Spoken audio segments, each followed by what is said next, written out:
Hello friends, हाय। आज मैं आप सभी के लिए बहुत शानदार और हॉटफुल सब्जेक्ट लेके आया हूँ। आज मैं जिस सब्जेक्ट के बारे में बताने जा रहा हूँ आप सभी को ब्रह्मांड के महत्वपूर्ण बिंदु के बारे में बताऊंगा। किस प्रकार से ब्रह्मांड का सृजन हुआ, ये सारा चीज़ आज मैं आप सबको बताऊंगा।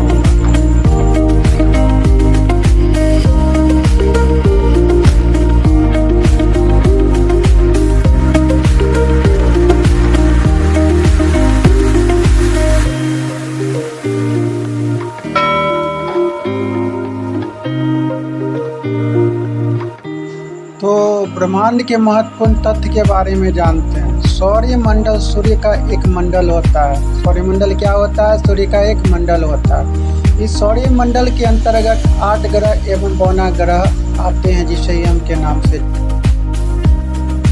सूर्य गुरुत्वाकर्षण के प्रभाव से अपने केंद्र में स्थिर है। इस प्रकार हमारे ब्रह्मांड में सूर्य अपने कक्ष में केंद्रित है और ग्रह, उपग्रह, उल्कापिंड एवं धूमकेतु, कुछ कलतारा शामिल है। नोट में याद रखिएगा फ्रेंड्स, ये हमेशा दिमाग में बैठा लीजिए। सूर्य अपने कक्षा में स्थिर है और 8 ग्रह एवं ब्रह्मांड ग्रह सूर्य की परिक्रमा करते हैं। सूर्य पूरे ब्रह्मांड का परिक्रमा करते हैं और 8 ग्रह क्रम से इस प्रकार में, जिसके बारे में बारी बारी से बताता हूँ। बुध ग्रह जो सूर्य से सबसे नज़दीक है, उसके बाद शुक्र आता है, फिर तीसरा ग्रह पृथ्वी है जिसपे हम लोग का जीवन है। लेकिन एक चीज़ याद है कि पृथ्वी के हम लोग सॉलिड पार्ट पे हम लोग का जीवन है। उसके बाद मंगल ग्रह, फिर कॉमेट्स, बृहस्पति, शनि, अरुण, वरुण, इस प्रकार से हमारे 8 ग्रह हैं। जो सबसे लास्ट का ग्रह जिसके बारे में 12 ग्रह, वह ग्रह यम ग्रह के नाम से जानते हैं, जिसे दैत्य ग्रह भी कहा जाता है। अब मैं बात करता हूँ कि हमारे ब्रह्मांड में सौरमंडल को 2 भागों में विभाजित किया गया है। पहला जो पार्ट है वो आंतरिक ग्रह है और दूसरा पार्ट है वह बाहरी ग्रह है। इस ग्रह के अंतर्गत 4 ग्रह आते हैं जो आंतरिक ग्रह में आते हैं। पहला बुध, शुक्र, पृथ्वी, मंगल, जो आंतरिक प्लैनेट है, जो अंदर का ग्रह है। यानी कि हम लोग का जो जीवन है आंतरिक ग्रह में है, यानी हम मनुष्य जो है ब्रह्मांड के आंतरिक ग्रह में निवास करते हैं। बाहरी ग्रह की बात करें तो इसमें भी 4 ग्रह आते हैं, बृहस्पति, शनि और अरुण। अब मैं बात करता हूँ कि ब्रह्मांड की उत्पत्ति कैसे हुई। आप सभी लोग को हमेशा यह कि आखिर हमारा जो ब्रह्मांड है वो ब्रह्मांड किस प्रकार से उत्पत्ति हुई, इस ब्रह्मांड की उत्पत्ति होने के क्या रीजन है, क्या कारण है, आज मैं आपको डिटेल बताता हूँ। अब जानिए कि हमारे ब्रह्मांड की उत्पत्ति के बारे में विभिन्न विद्वानों का अनेक विचारधाराएं हैं, लेकिन इसकी उत्पत्ति की 3 से 4 प्रमुख सिद्धांत एवं घटनाएं हैं। इन सभी सिद्धांतों में सबसे प्रसिद्ध सिद्धांत बिग बैंग थ्योरी को माना जाता है, क्योंकि बिग बैंग थ्योरी से स्पष्ट साबित होता है कि हमारा ब्रह्मांड की सृजन हुई है, यानी कि उत्पत्ति हुई है। अब मैं आपको बताता हूँ कि ब्रह्मांड के नियमित अध्ययन का प्रारंभ क्वालिडियम टालेमी द्वारा 140 ईसा पूर्व प्रारंभ में किया गया था। कहने का मतलब है कि अभी से 140 ईसा पूर्व में ब्रह्मांड का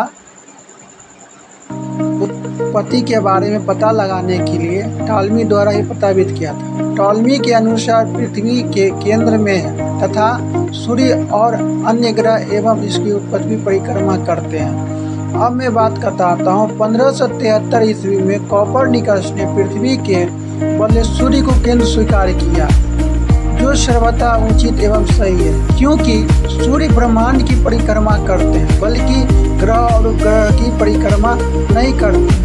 इसलिए कोपरनिकस द्वारा दिया गया यह नियम सही है।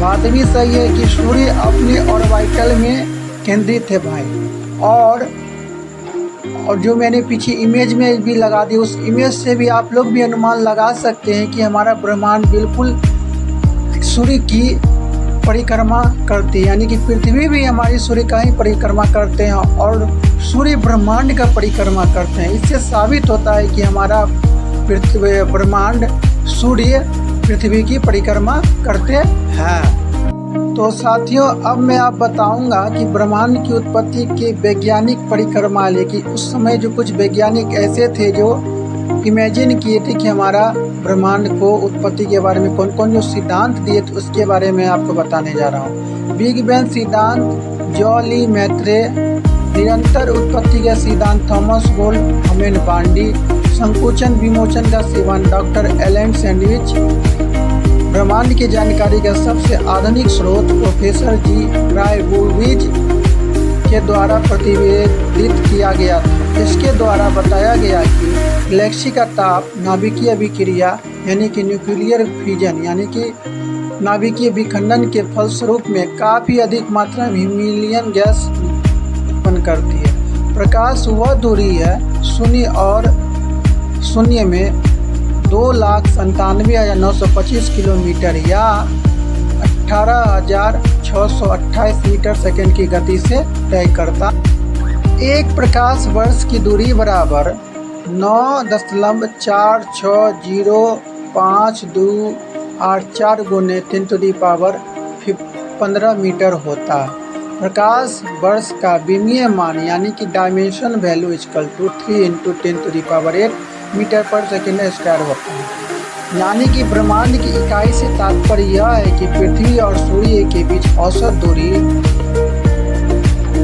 14,95,97,870 किलोमीटर या 14,96,60 करोड़ किलोमीटर, यानी इसको अप्रॉक्स में औसत में माने तो 15 करोड़ किलोमीटर है। सूर्य और उसके पड़ोसी तारे सामान्य तौर से एक गोला कक्षाकार में 150 किलोमीटर की गति से मंदाकिनी के केंद्रों के चारों ओर परिक्रमा करते हैं। इस गति से केंद्र के चारों ओर एक चक्कर परिभ्रमण करने में सूर्य को 25 करोड़ वर्ष लगते हैं, जो ब्रह्मांड वर्ष कहलाती है। तो इस प्रकार से हमारे ब्रह्मांड की उत्पत्ति हुई थी। कहने का मतलब है कि हमारे ब्रह्मांड में जो सूर्य और उसके पड़ोसी तारे हैं जो परस्पर सूर्य के मंदाकिनी के 150 किलोमीटर प्रति घंटा की रफ्तार से यानी कि आकाश गंगा के 150 किलोमीटर प्रति घंटा की रफ्तार से चक्कर काटता है। तो इस प्रकार से हम कह सकते हैं कि जो ब्रह्मांड वर्ष जो 25 करोड़ वर्ष लगते हैं, यानी एक चक्कर 150 किलोमीटर से अगर मंदाकिनी की चक्कर करते हैं सभी ग्रह, तो पूरा ग्रह को ब्रह्मांड वर्ष में चक्कर काटने में 25 करोड़ वर्ष लगती है, जो हमारा ब्रह्मांड वर्ष कहलाती है। तो इससे साबित होता है कि हमारा ब्रह्मांड जो है 25,000 करोड़ वर्ष पहले उत्पत्ति हुई थी और फिर इस 25,000 पूरा होने के बाद पृथ्वी का अंत भी होना निश्चित हो सकता है। ये वैज्ञानिक के गणनाओं पर आधारित है।